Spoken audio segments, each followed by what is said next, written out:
Bonjour tout le monde, c'est le DM à cravate. Donc aujourd'hui, j'ai décidé de répondre au bilan Rollis 2023 de Dice Story. Ça le fait le buzz, parce que c'est français. Ça le fait le buzz il y a quelques temps et j'ai pris un peu de retard. J'ai décidé de recommencer à faire des vidéos YouTube. Donc on commence l'année 2024 avec ça. Donc la première question, c'est avec quoi? C'est en fait le jeu qui clôt 2023. Le jeu qui clôt. Ah, ça paraît-tu que ça fait longtemps que j'ai pas fait des vidéos YouTube? Le jeu qui clôt 2023. C'est bien sûr Fate Core. Par contre, c'est dans un univers particulier. C'est notre super partie de Hotel Shadowplay. Si vous ne connaissez pas c'est quoi, c'est une partie cyberpunk. Si le cyberpunk, c'est quelque chose qui vous intéresse, une super partie à venir assister. C'est sur Twitch, un jeudi sur deux. Et c'est avec ça qu'on a terminé l'année, bien sûr. Ensuite, le coup de cœur de 2023. Le coup de cœur 2023, je trouve que c'est pas facile à répondre parce qu'il y a eu plein de beaux moments en 2023. Il y a eu des belles histoires, il y a eu des beaux NPC, il y a eu des beaux personnages, il y a eu des belles découvertes. Et une de mes découvertes 2023, je dirais, c'est deux personnes. Donc, premièrement, ça va être Jacinthe et deuxièmement, Silver Lily. Ce sont deux joueuses que j'ai découvertes par le biais justement de Twitch. Ils sont venus dans le chat, ils ont jasé. Je trouvais que c'était des personnes qui étaient intéressantes. J'aurais demandé s'ils voulaient faire partie d'une partie, justement. Et on a fait une super game qui s'appelait La fin des rails. Ça devait être un one-shot. On a tellement aimé ça qu'on en a fait un deuxième. On en a fait un troisième. Et on se prépare à en faire un quatrième bientôt. Donc, découverte 2023. Deux personnes, Jacinthe et Silver Lily. Ensuite, on va aller la personnalité du JDR à mettre en avant, podcast, éditeur, autrice. Il y en a vraiment beaucoup des excellents. Il y en a qu'on a découvert en 2023, il y en a qui vont ça à découvrir en 2024. C'est dur de pouvoir répondre seulement une seule personne. Mais je dirais que c'est Papa DM. Papa DM, c'est un être exceptionnel, autant en personne qu'en vidéo. En fait, ce que vous voyez en vidéo, c'est pas mal la même personne que vous voyez en personne si vous avez la chance de le rencontrer. Divertissant, intelligent, drôle, paraît bien. C'est une super belle personne. Allez voir son YouTube. Il va être dans les commentaires d'ailleurs. Vous voulez aller voir les commentaires, ben, pas dans les commentaires, mais dans la description du vidéo. Si vous voulez aller voir sa chaîne, c'est la place où s'abonner. Puis, j'irai peut-être un peu plus loin. 2024, la personnalité qu'il faut surveiller. C'est Cactus Fée qui vient de se partir une chaîne YouTube. Vous la connaissez sur Twitch, vous la connaissez dans les parties du DM à cravate, vous la connaissez peut-être avec ses nouvelles insolites qu'elle fait parfois le samedi ou les jeux vidéo qu'elle joue.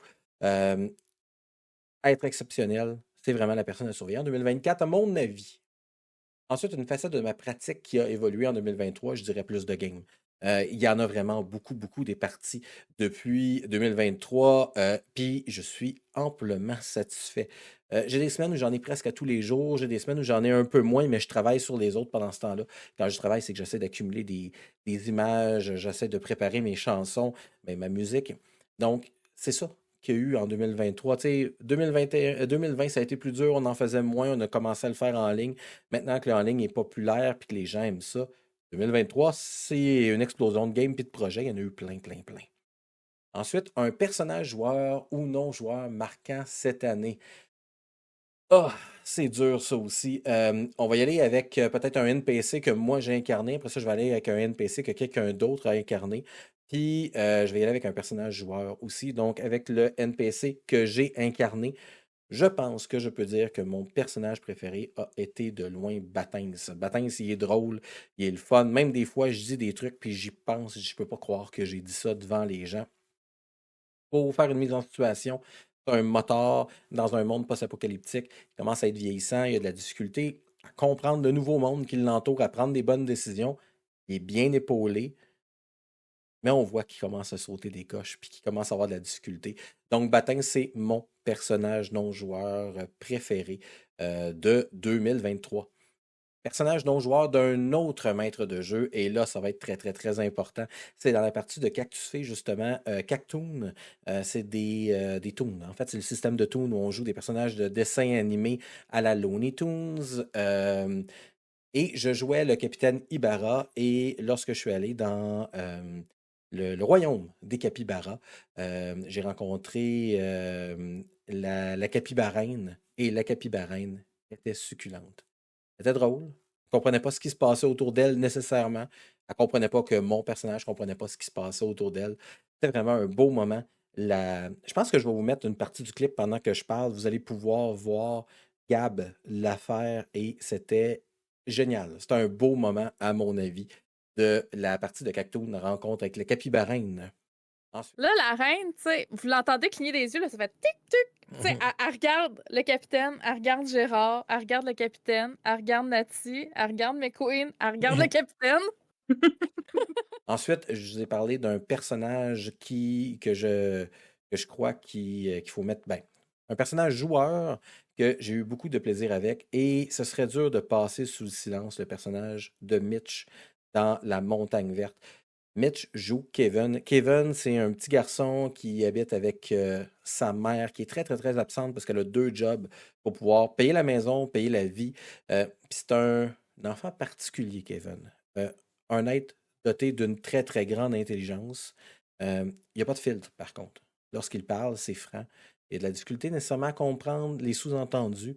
Euh, mais ça fait des très, très belles scènes où il essaye de comprendre comment les gens pensent. Euh, à travers des livres de psychologie qu'il a lus dans la bibliothèque de l'école, on s'entend que c'est une partie qui se passe en 1995. Des fois, il y a des diagnostics qui n'étaient pas faits dans ces années-là sur des enfants qui avaient des besoins spéciaux ou qui avaient des façons de voir le monde différentes. Et Kevin, c'est un super bel exemple, mais c'est un excellent personnage joué à merveille par Mitch, qui est un grand joueur, à mon avis. Ensuite, le jeu qu'il faut absolument tester en 2024, euh, je dirais que c'est Gene Dusk. Ça vaut la peine, c'est un jeu québécois. Moi, je pense qu'il faut encourager les gens qui produisent des produits ici, Puis je dis pas ça parce que je l'ai essayé puis que j'ai eu du plaisir. En fait, je dis ça parce que c'est un beau produit. C'est le fun. C'est important, moi, je pense, de mettre notre main au Québec dans les jeux de rôle. On voit qu'il y a beaucoup, beaucoup de produits français, il y a beaucoup, beaucoup de produits américains, il y a des produits d'ailleurs dans le monde. Nous aussi, on a des talents, puis c'est important de les produire. Et j'utilise le mot produit toujours là-dedans. Je ne sais pas quel mot utiliser, mais les éditer. Je pense pas qu'il y ait beaucoup, beaucoup d'ouverture encore. Je pense qu'il y a beaucoup de gens qui décident qu'ils vont travailler sur leurs trucs à eux puis qu'ils vont les garder pour eux. Partagez ça avec le monde. C'est génial ce qu'on a comme talent ici. Puis ça en est la preuve. C'est un livre qui fait professionnel. C'est un livre qui est beau. C'est un livre qui est bien écrit. Puis c'est un bel univers. Puis c'est pas genre juste du copier-coller d'un autre univers avec on change un peu la recette, là. C'est un univers post-apo propre. C'est un beau système, donc allez voir ça. Gene Dusk, c'est celui qu'il faut tester en 2024, à mon avis. La question 7, c'est une série, un roman ou un film qui mérite une adaptation JDR. Hey, il y en a plein, hein? Il y en a plein.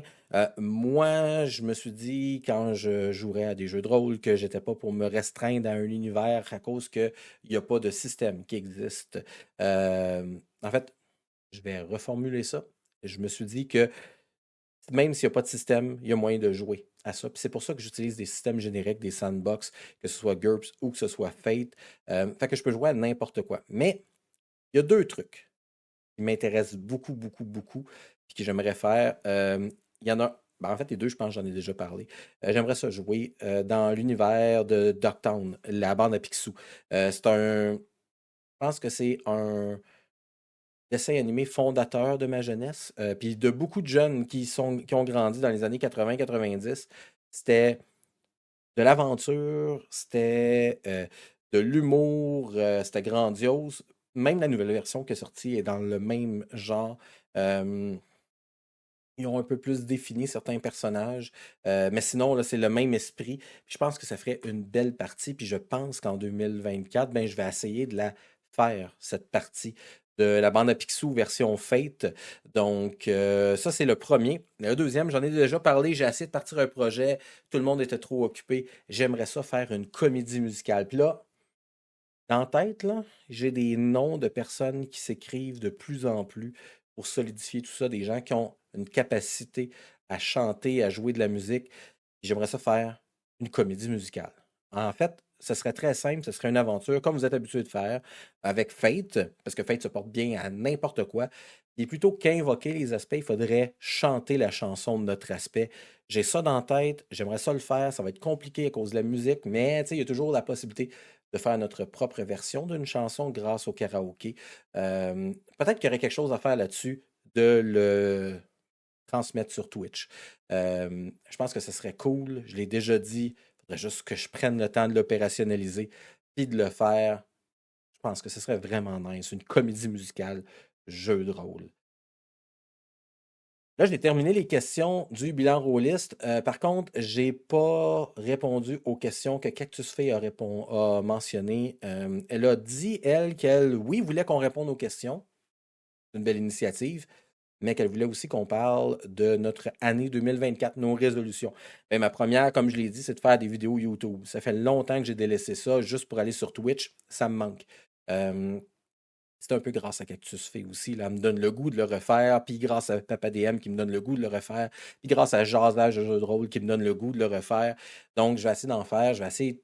Mon but, c'est d'en donner un par semaine à partir de maintenant, le 28 janvier. Donc, à partir de maintenant, je vais essayer d'en faire un par semaine. Ça va être des vidéos courtes, des vidéos longues, peu importe. On va parler de tout. Si vous avez des questions, mettez-les dans les commentaires. Je vais essayer de leur répondre. Si vous avez des idées de ce que je pourrais faire, je vais aussi tenter de le faire. Donc, je vais prendre ça en note, puis on le fera. Donc, c'est ça, ma résolution, ma première résolution de 2024.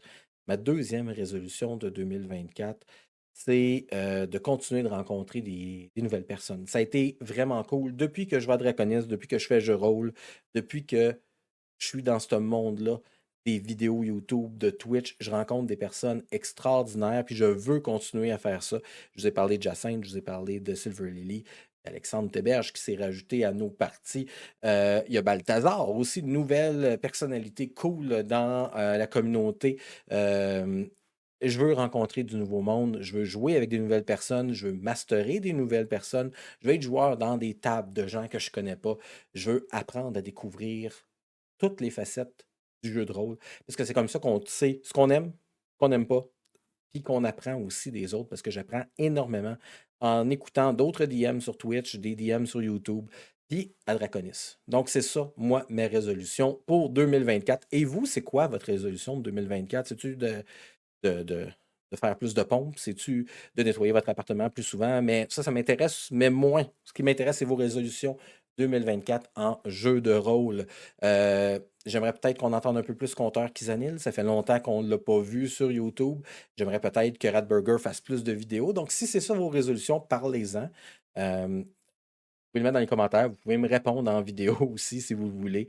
Vous pouvez venir dropper sur le Twitch puis juste dire Hey, moi, ma résolution, c'est paf, allez-y, je vous écoute, je veux vous découvrir, puis je veux découvrir toutes les facettes du jeu de rôle, comme j'ai dit, pour pouvoir avoir plus d'opinions puis pouvoir apprendre plus de façons de jouer.